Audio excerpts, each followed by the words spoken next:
마키비츠 목사님의 요한계시록 14편입니다. 우리는 요한계시록을 함께 하고 있습니다. 오늘은 계시록 15장과 16장을 하겠는데요. 요한계시록 15장 1절에서 2절을 보면서 요한계시록 앞편에 있는 4장과 5장을 함께 연결시켜 보겠습니다. 요한계시록 15장 1절에서 2절. 또 하늘에 크고 이상한 다른 이적을 보매 일곱 천사가 일곱 재앙을 가졌으니 곧 마지막 재앙이라. 하나님의 진노가 이것으로 마치리로다. 또 내가 보니 불이 섞인 유리바다 같은 것이 있고, 유리바다에 불이 섞였다고 한번 생각해 보세요. 여러분 상상이 되시나요? 짐승과 그의 우상과 그의 이름의 수를 이기고 벗어난 자들이 유리바닷가에 서서 하나님의 검은 고를 가지고, 이 사람들은요 짐승과 그의 우상과 그 이름의 수를 이긴 자들이에요. 누군가가 이들을 구해줘서 이긴 것이 아닌 이들이 어려운 상황들을 이긴 것입니다. 요한계시록 4장과 5장에도 유리바다에 대해 나오는데 우리가 함께 보겠습니다. 요한계시록 4장 4절에서 6절. 또 보좌에 둘려 24보좌들이 있고 그 보좌들 위에 24장로들이 흰 옷을 입고 머리에 금관을 쓰고 앉았더라. 보좌로부터 번개와 음성과 우레소리가 나고, 제가 살았던 캔사스 주에서는요 천둥 번개가 밤에 치면 정말 어마어마합니다. 하늘에서 이 모든 번개와 우레소리가 한꺼번에 일어난다고 이 말씀에 써 있는데요, 상상이 가지 않습니다. 계속해서 말씀을 보면 보좌 앞에 켠 등불 7이 있으니 이는 하나님의 7영이라. 보좌 앞에 수정과 같은 유리바다가 있고, 이 유리바다는 계시록 15장에서 본 그 같은 유리바다인 것입니다. 그리고 이어서 계시록 5장에서도 유리바다에 대해 말하고 있습니다. 그래서 요한계시록 5장 8절에서 14절을 보겠습니다. 그 두루마리를 취하심에 내 생물과 24장로들이 그 어린 양 앞에 엎드려 각각 검은고와 향이 가득한 금 대접을 가졌으니 이 향은 성도의 기도들이라.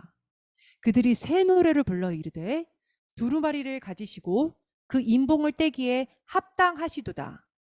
일찍이 죽임을 당하사 각 족속과 방언과 백성과 나라 가운데에서 사람들을 피로 사서 하나님께 드리시고 그들로 우리 하나님 앞에서 나라와 제사장들을 삼으셨으니 그들이 땅에서 왕노릇 하리로다 하더라. 내가 또 보고 들음에 보좌와 생물들과 장로들을 둘러선 많은 천사의 음성이 있으니 그 수가 만만이요 천천이라. 큰 음성으로 이르되 죽임을 당하신 어린 양은 능력과 부와 지혜와 힘과 존귀와 영광과 찬송을 받으시기에 합당하도다 하더라. 내가 또 들으니 하늘 위에와 땅 위에와 땅 아래와 바다 위에와 또 그 가운데 모든 피조물이 이르되 보좌에 앉으신 이와 어린 양에게 찬송과 존귀와 영광과 권능을 세세토록 돌릴지어다 하니, 내 생물이 이르되 아멘 하고 장로들은 엎드려 경배하더라. 저희가 요한계시록 15장을 읽으면서 요한계시록 4장과 5장에 어떤 연결성이 있는지 여러분과 함께 보았습니다. 요한계시록 15장으로 다시 돌아가서 3절에서 4절을 보겠습니다. 하나님의 종 모세의 노래, 어린 양의 노래를 불러 이르되 주 하나님 곧 전능하신 이시여 하시는 일이 크고 놀라우시도다. 만국의 왕이시여 주의 길이 의롭고 참되시도다. 주여 누가 주의 이름을 두려워하지 아니하며 영화롭게 하지 아니하오리이까. 오직 주만 거룩하시니이다. 주의 의로우신 일이 나타났음에 만국이 와서 주께 경배하리이다 하더라. 이 구절은 정말 중요합니다. 왜냐하면 우리가 환난이 임할 때, 하나님의 진노가 임할 때 끔찍하다고 생각할 수 있겠지만 이 모든 일은 의로운 일인 것입니다. 하나님의 의로운 심판인 것이지요. 신명기 31장 30절 보겠습니다. 그리고 모세가 이스라엘 총회에 이 노래의 말씀을 끝까지 읽어 들리니라. 이 노래가 바로 백성들이 기억해야 하는 노래였습니다. 왜냐하면 주님의 나라에서 함께 부를 노래이기 때문이에요. 요한계시록에서도 보면 하나님이 얼마나 공의롭고 진실한지에 대해 주님을 찬양하는 부분이 있지요. 다 같이 신명기 32장 3절에서 4절 말씀 볼게요. 내가 여호와의 이름을 전파하리니 너희는 우리 하나님께 위엄을 돌릴지어다. 그는 반석이시니 그가 하신 일이 완전하고 그의 모든 길이 정의롭고 진실하고 거짓이 없으신 하나님이시니 공의로우시고 바르시도다. 시편 92편 5절에서 7절을 보면 하나님께서 얼마나 공의로우시고 바르신지 나옵니다. 여호와여, 주께서 행하신 일이 어찌 그리 크신지요. 주의 생각이 매우 깊으시니이다. 어리석은 자도 알지 못하며 무지한 자도 이를 깨닫지 못하나이다. 악인들은 풀같이 자라고 악을 행하는 자들은 다 흥황할지라도 영원히 멸망하리이다. 시편 111편 2절에서 3절 말씀 보겠습니다. 여호와께서 행하시는 일들이 크시오니 이를 즐거워하는 자들이 다 기리는도다. 그의 행하시는 일이 존귀하고 어미하며 그의 의가 영원히 서 있도다. 말씀에 계속해서 주님의 위대하심을 찬양하는 구절들이 나옵니다. 예레미야서 10장 7절에서 8절. 이방 사람들의 왕이시여 주를 경외하지 아니할 자가 누구리이까? 이는 주께 당연한 일이라. 여러 나라와 여러 왕국들의 지혜로운 자들 가운데 주와 같은 이가 없음이니이다. 그들은 다 무지하고 어리석은 것이니. 다시 요한계시록 말씀으로 가서 15장 5절에서 6절 보겠습니다. 또 2일 후에 내가 보니 하늘의 증거 장막의 성전이 열리며 7 재앙을 가진 7 천사가 성전으로부터 나와 맑고 빛난 세마포 옷을 입고 가슴에 금띠를 띠고. 모세의 성막과 솔로몬의 성전은 하늘의 패턴을 똑같이 한 것을 여러분 아시지요? 방금 읽은 구절을 보면 갑자기 하늘이 열리고 사도 요한은 실제로 언약궤와 메노라와 살아있는 토라를 본 것입니다. 7 재앙을 가진 천사가 빛난 세마포 옷을 입고 가슴에 금띠를 띠고 있다고 써 있습니다. 이 재앙들은 앞으로 올 것입니다. 자, 우리는 흥미로운 시대 가운데 살고 있어요. 레위기 26장 21절 보겠습니다. 너희가 나를 거슬러 내게 청종하지 아니할진대 내가 너희의 죄대로 너희에게 7배나 더 재앙을 내릴 것이라. 요한계시록에 7 재앙을 가진 7 천사가 나오지요. 레위기에는 순종하지 않으면 7배나 더 재앙을 내린다. 그렇게 써 있습니다. 그 다음에 무슨 일이 일어날까요? 요한계시록 15장 7절에서 8절은요. 대속죄일을 나타내는 구절입니다. 내 생물 중에 하나가 영원토록 살아계신 하나님의 진노를 가득히 담은 금 대접 7을 그 7 천사들에게 주니 하나님의 영광과 능력으로 말미암아 성전의 연기가 가득 차매 7 천사의 7 재앙이 마치기까지는 성전에 능히 들어갈 자가 없더라. 하나님께서 스스로 이 일을 이루시는 것입니다. 요한계시록 15장에 아무도 성전에 능히 들어갈 자가 없다고 써 있는데요. 레위기 16장 17절을 보겠습니다. 이 구절은 욤키푸르 대속죄일을 나타내는 구절입니다. 그가 지성소에 속죄하러 들어가서 자기와 그의 집안과 이스라엘 온 회중을 위하여 속죄하고 나오기까지는 누구든지 회막에 있지 못할 것이며. 하나님 스스로가 이스라엘 국가를 위해 속죄하시는 것입니다. 예레미야서 25장 15절에서 18절을 보겠습니다. 이스라엘의 하나님이 예레미야에게 말씀하신 구절인데요. 요한계시록이랑 연결되는 흥미로운 구절입니다. 이스라엘의 하나님 여호와께서 이같이 내게 이르시되 너는 내 손에서 이 진노의 술잔을 받아가지고 내가 너를 보내는 바 그 모든 나라로 하여금 마시게 하라. 그들이 마시고 비틀거리며 미친 듯이 행동하리니 이는 내가 그들 중에 칼을 보냈기 때문이니라 하시기로. 내가 여호와의 손에서 그 잔을 받아서 여호와께서 나를 보내신 바 그 모든 나라로 마시게 하되 예루살렘과 유다 성읍들과 그 왕들과 그 고관들로 마시게 하였더니 그들이 멸망과 놀램과 비웃음과 저주를 당함이 오늘과 같으니라. 방금 읽은 구절은 예루살렘만이 진노의 잔을 마시는 것이 아닌 이 땅의 모든 나라가 마시게 된다는 구절입니다.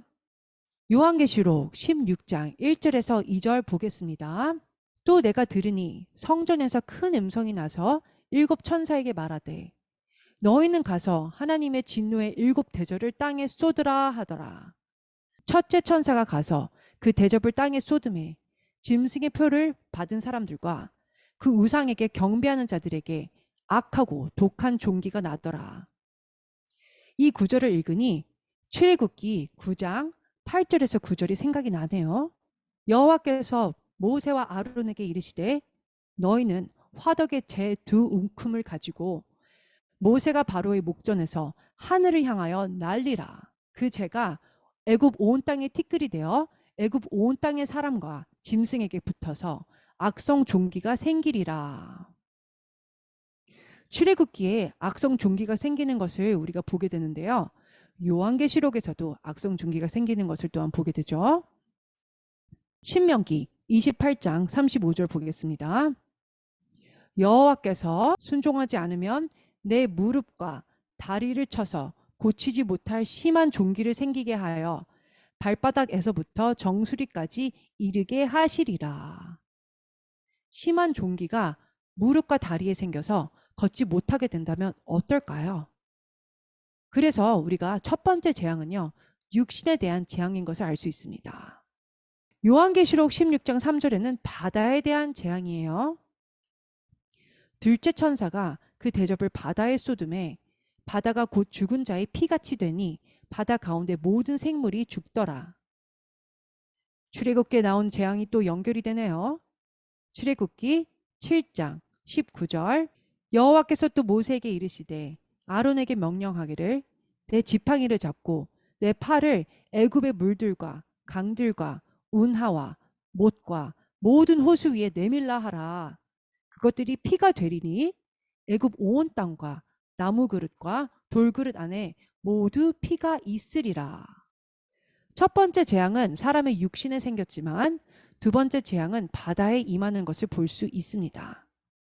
세 번째 재앙은요, 강에 임하게 됩니다.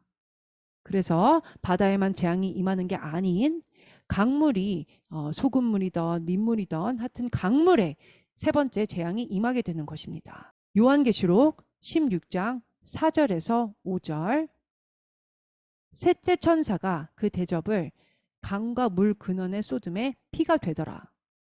내가 들으니 물을 차지한 천사가 이르되 전에도 계셨고 지금도 계신 거룩하신 이여 이렇게 심판하시니 의로우시도다. 이렇게 재앙을 내리시는 주님의 심판은 의로우신 것입니다. 반드시 임해야만 하는 심판인 것이지요. 6절에서 7절 보겠습니다. 그들이 성도들과 선지자들의 피를 흘렸으므로 그들에게 피를 마시게 하신 것이 합당하니이다 하더라. 또 내가 들으니 제단이 말하기를 그러하다. 주 하나님 곧 전능하신 이시여 심판하시는 것이 참되시고 의로우시도다 하더라. 이 구절은 모세의 노래에 나옵니다. 요한계시록 16장 8절에서 9절 연결해서 보겠습니다. 넷째 천사가 그 대접을 해에 쏟음에 해가 권세를 받아 불로 사람들을 태우니 사람들이 크게 태움에 태워진지라. 이 재앙들을 행하는 권세를 가지신 하나님의 이름을 비방하며 또 회개하지 아니하고 주께 영광을 돌리지 아니하더라. 하나님의 선하심으로 인해 회개로 사람들이 나아가게 되는 것입니다. 하나님의 진노는요, 아무도 회개에 임하지 못하게 할 것입니다. 방금 읽은 구절에서는 하나님의 심판이 임하니까 사람들이 회개하지 않는 것을 보게 됩니다. 그렇기 때문에 사람들을 회개하게 하려고 하나님의 진노를 선포하는 설교는 그리 크게 역사하지 않음을 봅니다. 하나님의 선하심이 사람들을 회개하게 하는 것입니다. 요한계시록 16장 10절에서 11절. 또 다섯째 천사가 그 대접을 짐승의 왕자에 쏟으니 그 나라가 곧 어두워지며 사람들이 아파서 자기 혀를 깨물고 아픈 것과 종기로 말미암아 하늘의 하나님을 비방하고 그들의 행위를 회개하지 아니하더라. 8절과 9절에 해가 사람들을 불로 태울 때에도 사람들은 회개를 하지 않았고 그리고 나서 갑자기 해는 없어지게 됩니다. 10절에서 11절에는요. 어둠 가운데 있는 사람들이 또한 회개하지 않습니다. 이전에는 해 때문에 불평하다가 이제는 어두움 가운데서 불평을 하고 있는 거예요. 출애굽기 10장 22절 말씀이 또 생각날 수밖에 없네요. 모세가 하늘을 향하여 손을 내밀매 캄캄한 흑암이 3일 동안 애굽 온 땅에 있어서. 자, 요한계시록 말씀에 이제 6번째 천사가 나옵니다. 요한계시록 16장 12절에서 14절. 또 6째 천사가 그 대접을 큰 강 유브라데에 쏟음에 강물이 말라서 동방에서 오는 왕들의 길이 예비되었더라. 또 내가 봄에 개구리 같은 새 더러운 영이 용의 입과 짐승의 입과 거짓 선지자의 입에서 나오니 그들은 귀신의 영이라.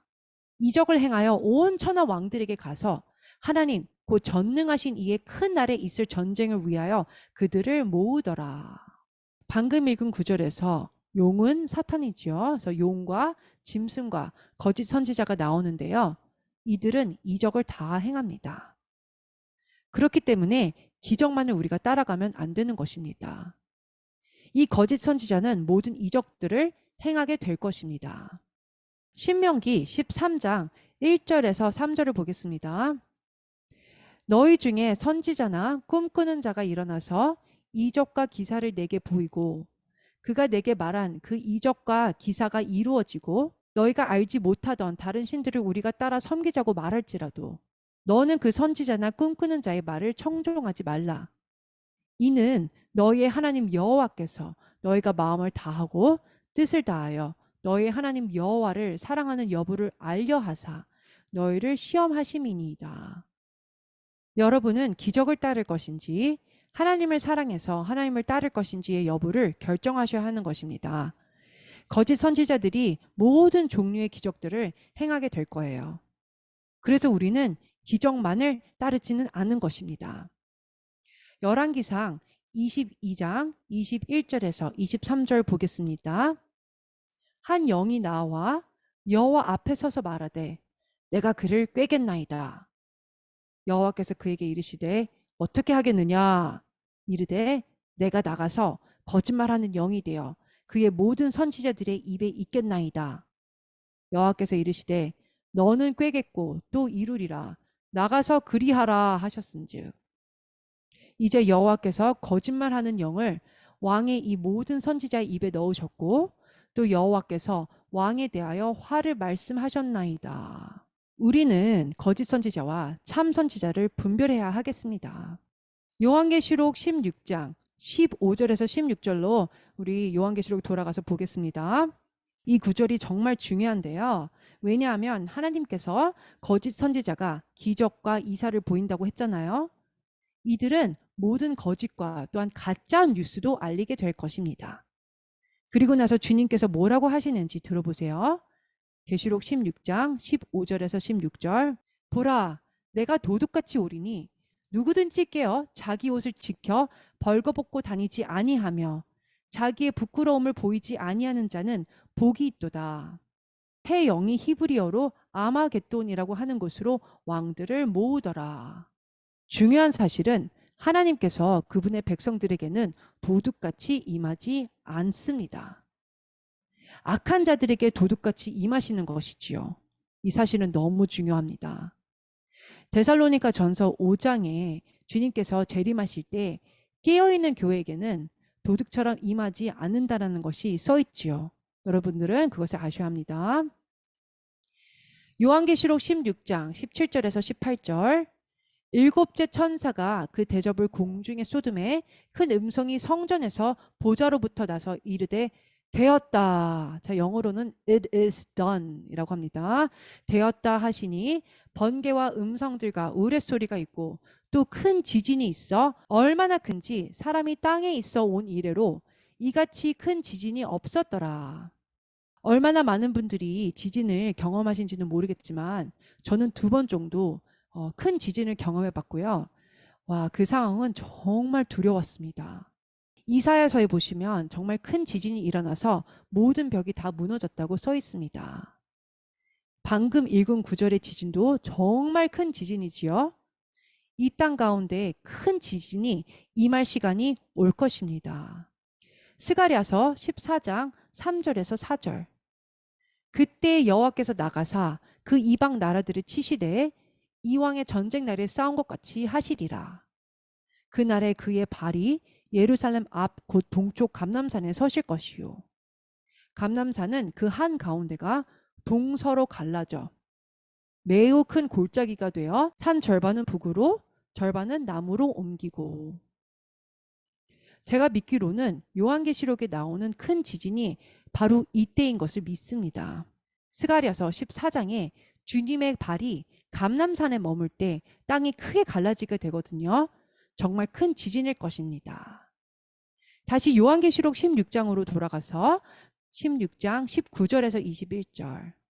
큰 성이 세 갈래로 갈라지고, 자, 여기서 큰 성은 예루살렘을 말하는 거예요. 만국의 성들도 무너지니 열방의 도시들도 무너진다라는 것입니다. 저는 오히려 큰 빌딩에 사느니 작은 수카 그 천막에 살길 원합니다. 만국의 성들도 무너지니 큰 성 바벨론이 하나님 앞에 기억하신 바 되어 그의 맹렬한 진노의 포도주 잔을 받음에 각 섬도 없어지고 산악도 간데 없더라. 또 무게가 한 달란트나 되는 큰 우박이 하늘로부터 사람들에게 내리매. 제가 캔사스에 살 때요, 우박 때문에 차에 손해를 많이 봤었습니다. 이 마지막 때의 우박은요, 한 우박당 45kg가량 되는 무게가 됩니다. 45kg의 우박이 사람들 머리 위에나 차에 떨어졌다고 생각해 보세요. 그런데 사람들이 이때 뭐라고 할까요? 말씀을 보시면 사람들이 그 우박의 재앙 때문에 하나님을 비방하니 그 재앙이 심히 크미러라. 이사야서 51장 17절 말씀 보겠습니다. 여호와의 손에서 그의 분노의 잔을 마신 예루살렘이여 깰지어다 깰지어다 일어설지어다. 내가 이미 비틀거름치게 하는 큰 잔을 마셔 다 비웠도다. 예레미야서 25장 15절에서 17절에 주님께서 말씀하십니다. 이스라엘의 하나님 여호와께서 이같이 내게 이르시되 너는 내 손에서 이 진노의 술잔을 받아가지고 내가 너를 보내는 바 그 모든 나라로 하여금 마시게 하라. 모든 나라가 진노의 잔을 마시게 될 것입니다. 예루살렘이 진노의 잔을 몇천 년 동안 마셨지만 이제는 마지막 7년에 열방의 나라들도 진노의 잔을 마시게 되는 것입니다. 출애굽기 9장 23절에서 24절. 모세가 하늘을 향하여 지팡이를 들매 여호와께서 우레소리와 우박을 보내시고 불을 내려 땅에 달리게 하시니라. 여호와께서 우박을 애굽 땅에 내리심에 우박이 내림과 불덩이가 우박에 섞여 내림이 심히 맹렬하니 나라가 생긴 그때로부터 애굽 온 땅에는 그와 같은 일이 없었더라. 출애굽기의 재앙과 요한계시록의 재앙이 병렬 구조로 임하는 것을 볼 수 있습니다. 요한계시록에 일어나는 일이 애굽에서 똑같이 일어나는 것을 우리가 볼 수 있어요. 출애굽기 9장 34절 보겠습니다. 바로가 비와 우박과 우레소리가 그친 것을 보고 다시 범죄하여 마음을 완악하게 하니 그와 그의 신하가 꼭 같더라. 다시 말해서요, 회개가 없었다는 것을 말하는 것입니다. 이 모든 것을 통해서 배울 수 있는 것은 하나님의 진노가 사람들을 회개케 하는 것이 아니고 하나님의 진노는 주님께서 공의를 이루시는 것이며 주님의 백성들의 행위에 따라 상을 베푸시는 것임을 알 수 있습니다. 믿는 자로서 우리는 주님의 말씀을 듣고 순종해야 한다는 사실이 너무 중요합니다. 우리는 모세가 주님 알기를 갈망한 것처럼 우리도 그래야 합니다. 하나님이 너무 심하게 벌을 주시고 순종을 강요하고 심판하시는 것으로 우리는 생각하면 안 되고요. 이 모든 하나님의 계명은 선한 것이고 우리가 토라로 다시 돌아가야 함을 알아야 합니다. 그래서 하나님이 누구신지 알게 되고 우리가 이 땅 가운데 선한 영향력을 끼칠 수 있게 되는 것이지요. 재앙을 받지 않으려면 우리는 사람들을 위해 중보하고 그들을 도와줘야 하는 것입니다. 여러분들이 이 세상에 일어나는 일로 인해 두려움 가운데 있지 않길 원합니다. 지금 일어나는 일은 앞으로 정말로 큰 것이 오기 전에 연습 게임일 뿐입니다. 이럴 때일수록 우리 각자가 믿음의 경주를 하길 기도합니다. 그래서 예레미야의 말씀처럼 말과도 경주할 수 있게 말이지요. 아멘.